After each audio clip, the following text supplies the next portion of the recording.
कुछ बहुत आश्चर्यजनक का हो रहा है इंतजार, ताकि जाना जा सके क्या इस ब्रह्मांड में हम अकेले हैं या कोई और भी गोला है जहां कोई है।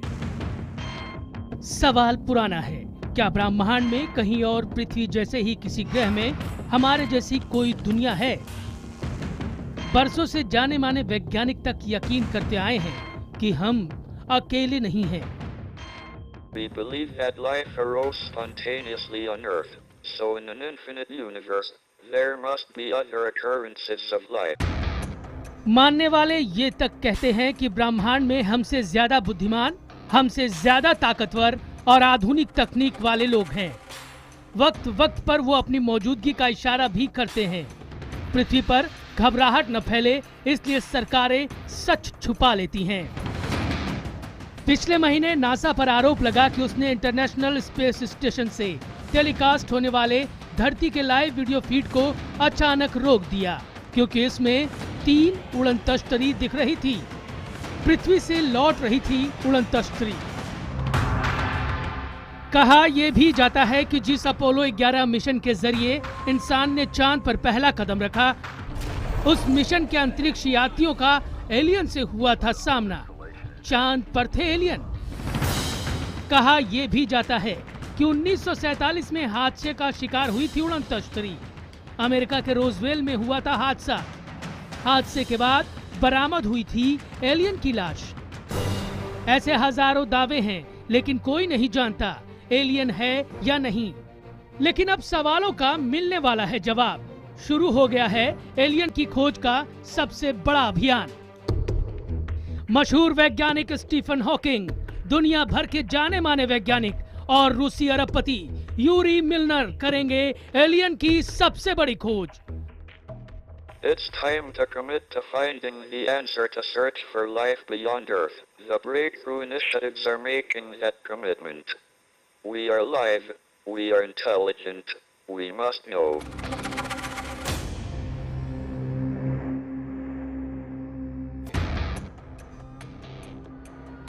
कोई है।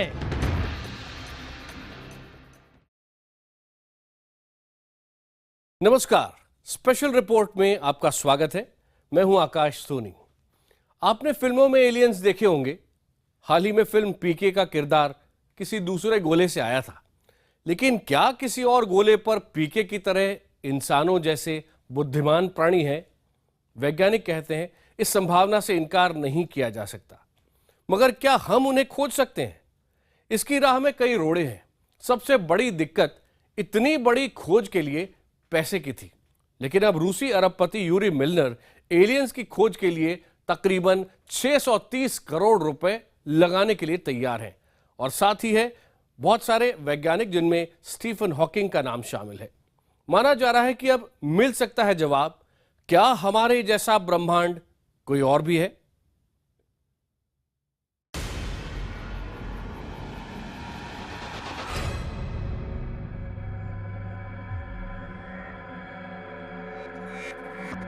न जाने कितने सौर मंडल, न जाने कितनी आकाश गंगाओं, न जाने कितने सूरज चांद सितारों को ब्रह्मांड अपने में समेटे हुए है। क्या आपने कभी सोचा है कि इस ब्रह्मांड में हमारे गोले यानी पृथ्वी की क्या हैसियत है? इस तस्वीर को गौर से देखिए। गौर से देखिए, इसमें नजर आती हुई धुंधली नीली बिंदी, ये हमारी पृथ्वी है। ये तस्वीर 6 अरब किलोमीटर दूर से ली गई। 1990 में वायेजर 1 यान से ली गई तस्वीर। ब्रह्मांड में लाखों ग्रहों तारों के बीच हमारी धरती महज एक बिंदी जैसी नजर आती है। अनंत ब्रह्मांड में हमारी हस्ती शायद कुछ भी नहीं है। हमारे जैसे लाखों करोड़ों ग्रह इस ब्रह्मांड में हैं। इसलिए ये विश्वास करने वालों की कमी नहीं है कि पृथ्वी जैसे और भी ग्रह इस ब्रह्मांड में हो सकते हैं, और अगर यहाँ जीवन है तो वहाँ भी जीवन हो सकता है। We believe that life arose spontaneously on Earth, so in an infinite universe, There must be other occurrences of life. Somewhere in the cosmos, perhaps, intelligent life may be watching these lights of ours, aware of what they mean. Or do our lights wander a lifeless cosmos? अगर इंसान इतनी तरक्की कर सकता है कि सौर मंडल से बाहर वायेजर यान भेज सकता है, तो मुमकिन है कि कहीं और रहने वाले लोग विमान में हमसे भी आगे हों, और हो सकता है कि वो हमें देख भी रहे हों। इसीलिए अब उन्हें खोजने के लिए, उनके ग्रहों की पहचान करने के लिए, उनके भेजे संदेश को पकड़ने के लिए शुरू हुआ है एलियन की खोज का सबसे बड़ा अभियान। सोमवार को लंदन में जाने माने कॉस्मोलॉजिस्ट स्टीफन हॉकिंग के साथ अमेरिका की सिलिकॉन वैली के रूसी अरबपति यूरी मिलनर ने एलियन की खोज के सबसे बड़े अभियान की शुरुआत की। यूरी मिलनर ने $100 मिलियन यानी करीब 630 करोड़ रुपए का प्रोजेक्ट शुरू किया। ब्रेक थ्रू इनिशिएटिव नाम के इस अभियान की जानकारी दुनिया भर के अखबारों में इश्तिहार देकर की गई है। 10 साल चलने वाला प्रोजेक्ट दुनिया के कई जाने माने वैज्ञानिक चलाएंगे। इसमें इंडियन इंस्टीट्यूट ऑफ एस्ट्रोफिजिक्स के वैज्ञानिक सुजन सेन गुप्ता भी शामिल हैं। यूरी मिलनर ने कहा कि एलियन की तलाश में अब पैसे की कमी आड़े नहीं आने दी जाएगी। The scope of our search will be unprecedented. 1 million nearby stars, the galactic center, the entire plane of the Milky Way, and 100 nearby galaxies. दरअसल केपलर अंतरिक्ष यान के मिशन ने ब्रह्मांड के हजारों ग्रहों तारों की तस्वीर भेजकर पहले ही ये इशारा कर दिया था कि बहुत से तारों के पास अपना सौर मंडल है। मुमकिन है कि उनमें से किसी सौर मंडलों के पास हमारी पृथ्वी की तरह ही कोई और धुंधली नीली बिंदी हो। उस धुंधली सी नीली बिंदी की तलाश के सबसे बड़े अंतर्राष्ट्रीय अभियान में अब दुनिया भर में मौजूद सबसे आधुनिक तकनीक की मदद ली जाएगी। एलियंस के भेजे रेडियो सिग्नलों को पकड़ने के लिए धरती पर मौजूद 2 सबसे बड़े टेलीस्कोप CSIRO के 64M पार्क्स और NRAOS के ग्रीन बैंक का इस्तेमाल किया जाएगा। We will listen, if you will, we will listen to a cosmic piano every time we point the radio telescopes, a piano not with 88 keys, but with 10 billion keys. Our electronics will be designed to pick out any note with a frequency that is ringing consistently true against the background noise of the 10 billion notes out there. दरअसल अंतरिक्ष की गहराइयों में aliens के radio संदेश मिलने की उम्मीद इसलिए है क्योंकि नासा समेत दुनिया की तमाम स्पेस एजेंसियों ने एलियंस के लिए वक्त वक्त पर रेडियो संदेश भेजा है। हाल ही में हमारे सौर मंडल के सबसे दूर के ग्रह प्लूटो के पास से निकला है। सौर मंडल से बाहर निकल चुके 2 वायेजर यानों में सोने की डिस्क पर सुदूर अंतरिक्ष में रहने वाले किसी भी प्राणी के लिए पृथ्वी का संदेश है। ये संदेश संस्कृत समेत कई भाषाओं में है। भारत के शास्त्रीय संगीत समेत पृथ्वी के जीवन की जानकारी है, ताकि वायेजर की कभी भी एलियन से मुलाकात हो तो वो जान सके कि ब्रह्मांड में उनके जैसा जीवन पृथ्वी पर भी है।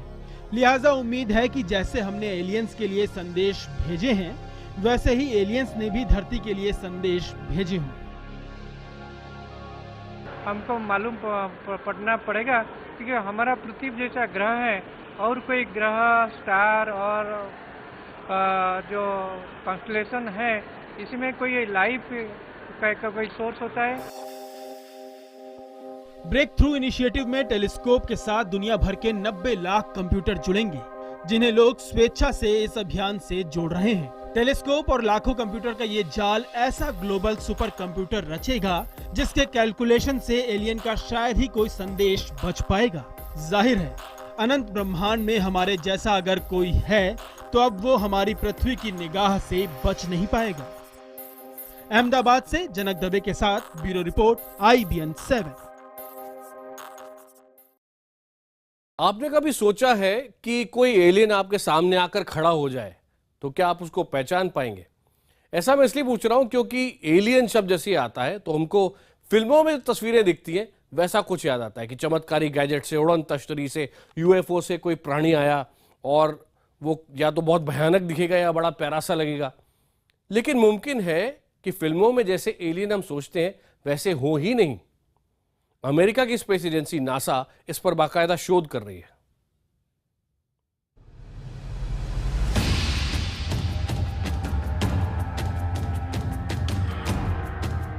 स्टीफन हॉकिंग, रूसी अरबपति यूरी मिलनर और दुनिया के तमाम वैज्ञानिकों ने मिलकर जो ब्रेक थ्रू इनिशिएटिव शुरू किया है, उसका लक्ष्य है ऐसे एलियन की खोज जो इंसानों जैसे हों, जो इंसान की तरह ही चलते फिरते और बोलते हों, और इंसानों की तरह ही जिन्होंने विज्ञान में इतनी तरक्की की हो कि वो हमारे भेजे संदेश पढ़ सके या फिर हम तक संदेश भेज सके।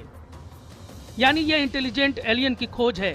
बहुत से वैज्ञानिक मानते हैं कि हो सकता है कि किसी आकाश गंगा के किसी और सौर मंडल में कोई ऐसा ग्रह हो जिस पर एलियन हो, लेकिन उनका मानना है कि ब्रह्मांड में दूरियां इतनी ज्यादा हैं कि शायद इंसान एलियन से कभी नहीं मिल सकेगा।